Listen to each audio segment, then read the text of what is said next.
Good morning, everyone. Today, I was gonna try something new, something I never done before. I'm gonna make a guide for a character I don't really know how to play, but I played it a certain time, so maybe it'll work out.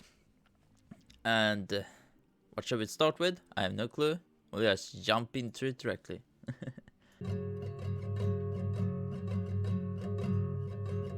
Start with Talents. This is technically exactly what I play with all the time when I got to level 70. I haven't changed it since. The one thing I could say that you could change is when you Fury Totem to something else. You have to pick what you feel like you want to have instead. Because it's not really a big deal. You could change so you get Elemental Blast maybe for Tyrannical Weeks instead of Wind Fury. But I say try it out. You like, for example, this one. You could technically take this one for Tyrannical, but that was actually so much fun to click, so I'll never change this tree out, I think. And the most important abilities for this build is Overflowing Maelstrom, having this one so your primary wave generates 10 Maelstrom, having elemental dogs, and having, of course, the normal dogs and witch doctors. So you're gonna spam those two abilities a lot. And what you're gonna use your Maelstrom to? You're gonna use them on ice, precast Ice Strike and having Hailstorm for Frost Shocks. That's basically the build.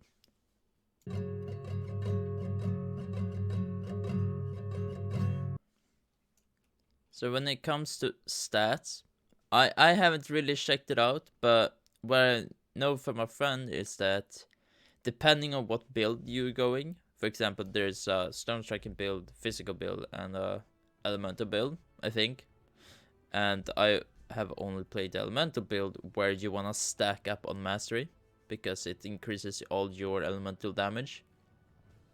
And then just have like a little bit of haste and crit, both of them. It doesn't really matter.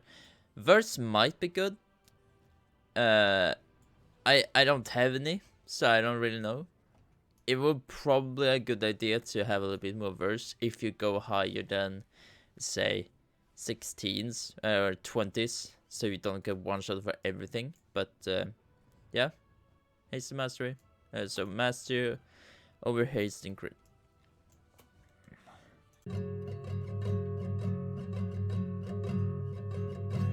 With the newest changes, so if they change so Earth Elemental don't anymore taunt everything when you pop it out, so long a tank is alive. So don't be afraid to use it as a DPS cooldown. It doesn't do jack shit damage though, so I don't know how worth it is. And in higher keys, it just dies instantly. It survives nothing. It's for being a rock elemental, it dies too fast, in my opinion.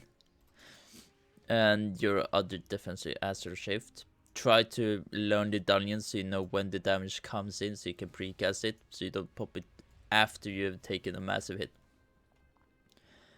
And your CC ability is gonna be Thunderstorm and Capacitator Totem, which is just your regular stance. Oh, but Thunderstorm also is getting changes because of this talent. So you knock them up instead of knock them away, which makes them make it a really, really good CC.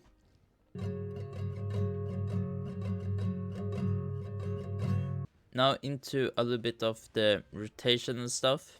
So when you're using your abilities, it normally gonna be maybe that you're just clicking what's up highest.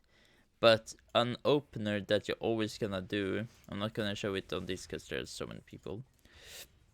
Almost every time we're gonna open up, it's either Flame Shock, Lava Lash, so you can spread it, or if Perimeter Wave is up and it's a big pack, and you want to pop your Wolves, and then Perimeter Wave, and then Lava Lash, and then continue into a Thunderbolt, Lightning Bolt. That's normally the opener for almost every boss, and always on every pack if you have Wolves up. God.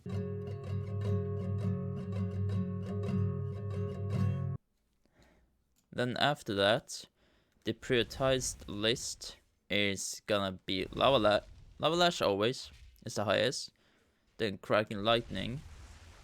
Then when you start to get up in your Maelstrom weapon, you wanna use such as Ice Strike, so you have that ready for when you're gonna drop all your Maelstrom weapon for dropping it on Frost Shock.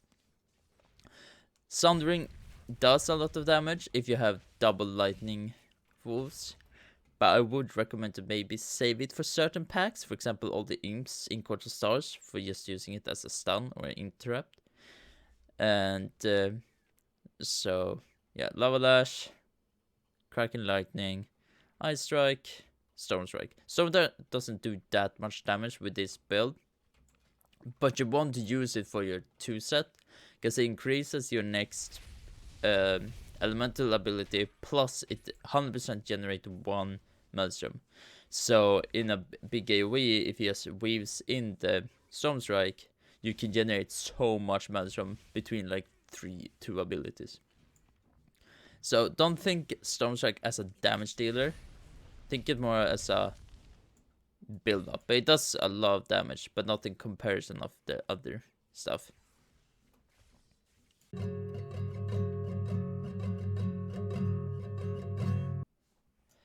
So when you get to the point where you wanna drop your Maelstrom, if you pop your wolves and you get double lightning, you're not gonna touch Lava Burst at all almost. Because if you crit on your lightning bolt, you're just gonna do more damage. So in single target, lightning bolt only if you have double lightning bolts, otherwise it's just Lava Burst single target. And in AoE, lightning bolt if you have just pop Perimeter Wave, that's the most prioritized, and then Chain Lightning always if there's more than 2 targets.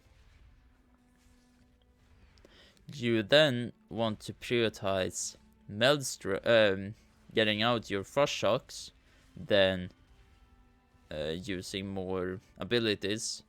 Because like, if you say you have 10 in Maelstrom weapon ready, but you also had 10 Frost Shocks, you always want to go and get out your Frost Shock and then pop your instant ability, so you get those stacks up again. But say if it's on cooldown your Frost Shock, of course you're not just gonna stand there and basic attack. Just fill them up with like Lava Lash or Storm Strike, but an ability really, because it doesn't really take that long. And it's not the whole world if you're just using ability, even if your Frost Shock is on cooldown. But I would recommend not to do it. But yeah.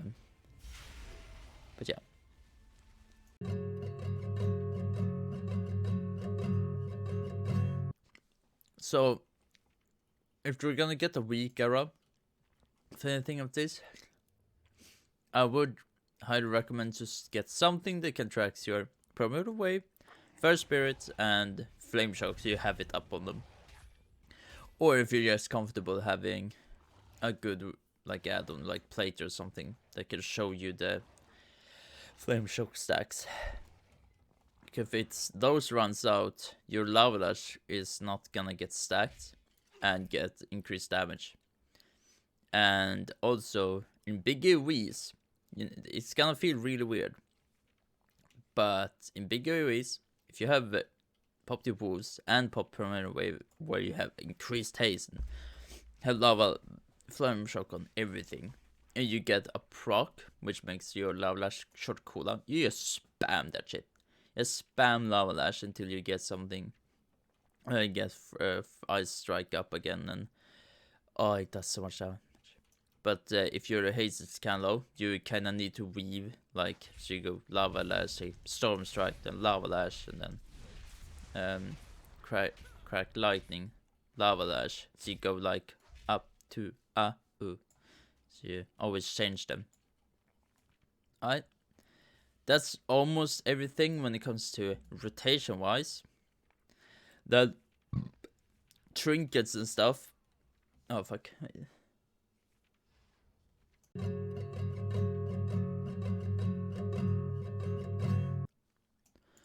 And then when it comes to trinkets, I don't really know. I think it's Whetstone and Grief Torch, where you kind of wanna use them just on cooldown.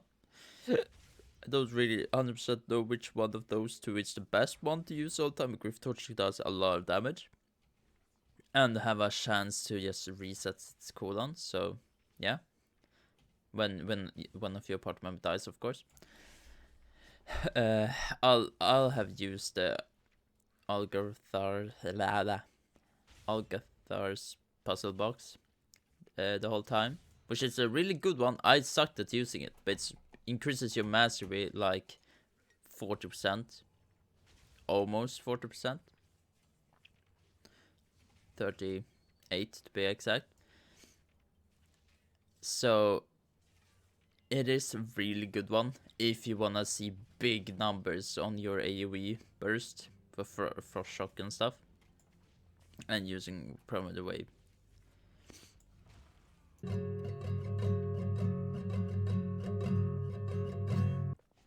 For enchants, you wanna focus on haste mastery mostly, and for your weapons, it's Sophic Devotion and Frost Devotion. I think that's the two ones you want. I didn't get one because was a dum-dum and used all my gold on other stuff. So yeah, that's for enchants. And yeah, you have your totems and stuff, you have your purge, and you have your cleansing spirit and everything. I would recommend just read them to see which one is the purging enemies and which one is not. But I think that's it when it comes to as a guide. What I felt like it was that you just kind of clicked what was highlighting up or was highlighted, but in certain situations, of course, that's not true. But yeah, if you're using your Wind Fury totem as well, pop that before anything, otherwise your team is gonna be many sad. But yeah, and that it's nothing more than that. So thank you everyone for watching. This was meh. Remember, I'm not really a good shaman player. I just have played it a lot since month or something. So if you want a more detailed guide, I would recommend to go and see on one of those crazy dudes that push really high keys. Maybe one of those have a good guide out there. But I'll link my talent tree in the description, and I'll see you next time. Take care everyone. Bye bye.